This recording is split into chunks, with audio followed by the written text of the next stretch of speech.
विद्यार्थी मित्रो, आज आपण पूर्ण स्पर्धा हे प्रकरण आपण पाहणार आहोत। खरं पाहिलं तर स्पर्धेचे अनेक प्रकार असतात, त्यापैकी एक अत्यंत महत्त्वाचा प्रकार म्हणजे पूर्ण स्पर्धा असा आपण त्याचा उल्लेख करतो। एक आदर्श बाजारपेठ म्हणून आपण पूर्ण स्पर्धेकडे पाहतो। खरं पाहिलं तर मक्तेदारीची वैशिष्ट्ये वेगळी असतात, पूर्ण स्पर्धेची वैशिष्ट्ये वेगळी असतात, पण या दोन्ही बाजारपेठा ज्या आहेत त्या वास्तव परिस्थितीमध्ये आढळतीलच असं नाही। पूर्ण स्पर्धा एक काल्पनिक बाजारपेठ आहे असंही बऱ्याच वेळेला म्हटलं जातं, पण थेरिटिकली म्हणून आपण ज्यावेळेला सैद्धांतिक दृष्टिकोनातून त्याचं विवेचन करू त्यावेळेला ती अभ्यासणं अत्यंत गरजेची आहे। आणि त्यामुळे मग आपण पूर्ण स्पर्धेचा या टोटल विश्लेषणाचा भाग जो आहे तो आपण पाहणार आहोत। खरं पाहिलं तर पूर्ण स्पर्धेला आपण इंग्रजीमध्ये परफेक्ट कॉम्पिटिशन असा आपण त्याचा उल्लेख करतो। पूर्ण स्पर्धा ही बाजारपेठ जी आहे ती बाजारपेठ पहिल्यांदा अभ्यासात असताना तिची लक्षणं काय आहेत हे आपण पाहणार आहोत। या लक्षणानंतर या बाजारपेठेमध्ये जी विविध वैशिष्ट्ये जी आहेत, लक्षणं जी आहेत ती पाहिल्यानंतर तिथं किंमत निश्चितीची प्रक्रिया कशी होते, तयार होते, याचंही विवेचन आपण यामध्ये करणार आहोत। पूर्ण स्पर्धा या बाजारपेठेची व्याख्या जी आहे ती मिसेस जॉन रॉबिन्सन यांनी या ठिकाणी केलेली आहे। ते असं म्हणतात की ज्या उत्पादकांच्या उत्पादनासाठी असणारी मागणी ही पूर्णतः लवचिक असते अशी असणारी बाजारपेठ म्हणजे पूर्ण स्पर्धा होय। पूर्ण स्पर्धेत एकच किंमत असते, वस्तू एक जिनसी असते, अशी एक वैशिष्ट्यपूर्ण असणारी बाजारपेठ म्हणून आपण पूर्ण स्पर्धेकडे पाहतो। पूर्ण स्पर्धेची लक्षणं पाहिल्यानंतर मग मात्र आपल्याला लक्षात येईल की बाबा पूर्ण स्पर्धा म्हणजे नेमकं काय आहे।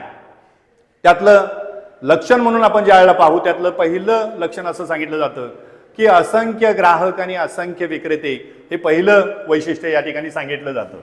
म्हणजे वैशिष्ट्य म्हणून आपण ज्यावेळेला पाहू त्यावेळेला या वैशिष्ट्यातील पहिलं वैशिष्ट्य जे आहे अत्यंत महत्त्वाचं म्हणून आपण त्याचा उल्लेख करतो की असंख्य असणारे ग्राहक आणि दुसरा भाग जो आहे तो म्हणजे असंख्य विक्रेते या बाजारपेठेमध्ये असतात।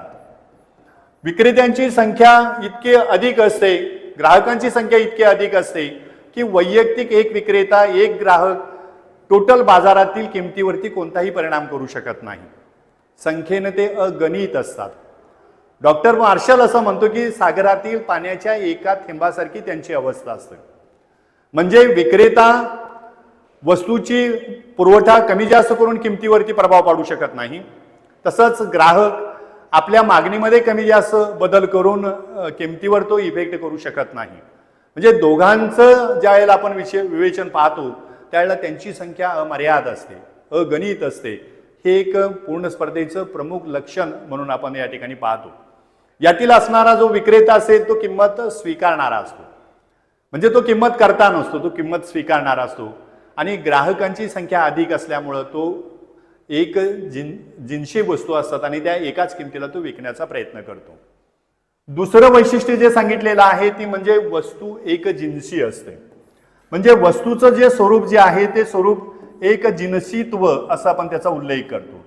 एक जिनसी जी वस्तू आहे त्यामुळं काय होतं की कोणतीही वस्तू वेगवेगळी आहे असं भासवलं जात नाही। वस्तूचा आकार, रूप, रंग, चव, वेस्टर्न या संदर्भात ती वस्तू एक सारखी असते। परिणाम काय होतो की एखादा ग्राहक एखाद्या विक्रेत्याला म्हणजे त्याच्यासाठी तो अनुमोदन देत नाही, किंबहुना त्याच्यासाठी पसंती तो दर्शवत नाही, किंवा एखादा विक्रेता हा ग्राहक वेगळा आहे असं तो सांगू शकत नाही। म्हणजे सर्व ग्राहक सर्व विक्रेत्यांसाठी सारखे असतात, म्हणजे विक्रेतेही सारखे असतात आणि ग्राहकही सारखे असतात। याचे एकमेव कारण काय असेल तर वस्तूचा एक जिनसीपणा असा आपण त्याचा उल्लेख करतो। साहजिकच वस्तूच्या किमतीमध्ये बदल होत नाही, वस्तूची किंमत ही एकच राहते, कारण वस्तूमध्ये काही बदल असेल तर त्या वस्तूची किंमत जी आहे ती किंमत या ठिकाणी बदलली जाते। आणि म्हणून मक्तेदारीचं एक प्रमुख आणि महत्त्वाचं वैशिष्ट्य काय असेल तर वस्तूचा एकसारखेपणा, एक जिनसीत्व जे आहे ते या ठिकाणी सांगितलं जातं। तिसरं महत्त्वाचं वैशिष्ट्य या ठिकाणी सांगितलेलं आहे ते म्हणजे मुक्त गमन आणि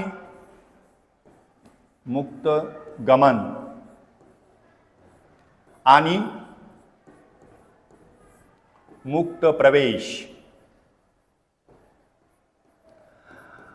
पूर्ण स्पर्धेचं एक महत्त्वाचं वैशिष्ट्य या ठिकाणी सांगितलं जातं की पूर्ण स्पर्धेमध्ये जे विक्रेते असतात, या विक्रेत्यांना बाजारात मुक्त अशा पद्धतीचा प्रवेश असतो. तसंच पूर्ण स्पर्धेमध्ये दुसरा एक महत्त्वाचा भाग जो आहे तो म्हणजे विक्रेता जो आहे त्या विक्रेत्याला तो बाजार किंवा ती उत्पादन पद्धती सोडून बाहेर जाता येतं. म्हणजे महत्त्वाचा भाग असा आहे की प्रवेशाच्या संदर्भामध्ये कोणत्याही पद्धतीचे निर्बंध नसतात. ज्याला जेव्हा वाटेल तेव्हा तो त्या उत्पादनामध्ये येऊ शकतो, उत्पादन करू शकतो, आपला सहभाग नोंदवू शकतो. आणि जर समजा त्या उत्पादकाला असं वाटलं की आपल्याला यामध्ये फारसा रस नाही, आपल्याला ते परवडत नाही, किंबहुना आपण त्याच्या दृष्टिकोनातून जर आपण पाहिलं तर आपल्यालाही थोडंसं अवघड वाटतं आहे, तोट्याचं वाटतं आहे, तो उत्पादनाचा भाग सोडून जाऊ शकतो. म्हणजे मुक्त प्रवेश आणि मुक्त गमन हे एक पूर्ण स्पर्धेचं अत्यंत महत्त्वाचं वैशिष्ट्य म्हणून आपण त्यावेळेला पाहतो. खरं पाहिलं तर बाजार यंत्रणेमध्ये ही 3 वैशिष्ट्ये जर आपण पाहिली, ही पहिली 3 वैशिष्ट्ये सॉरी त्यांना आपण शुद्ध स्पर्धा असा आपण त्याचा उल्लेख करतो. म्हणजे शुद्ध स्पर्धेमध्ये ही 3 वैशिष्ट्ये असतात. इथं स्पर्धेचा साधा लवलेशी असत नाही.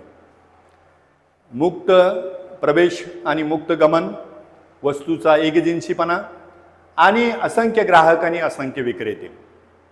जर आपणाला या वैशिष्ट्या व्यतिरिक्त आणखी काही वैशिष्ट्ये जर आपण सांगितली तरच ती पूर्ण स्पर्धेची वैशिष्ट्ये होऊ शकतील. याचा अर्थ असा होतो की पूर्ण स्पर्धेमध्ये ही 3 वैशिष्ट्ये आहेतच, अत्यंत महत्त्वाची आहेत. त्याला आपण शुद्ध स्पर्धा असं आपण म्हणतो. पण या शुद्ध स्पर्धेचं पूर्ण स्पर्धेत जर रूपांतर व्हायचं असेल तर त्याला आणखी काही वैशिष्ट्यांची गरज असते आणि ती वैशिष्ट्ये म्हणजे आपल्याला ती सांगावी लागतील.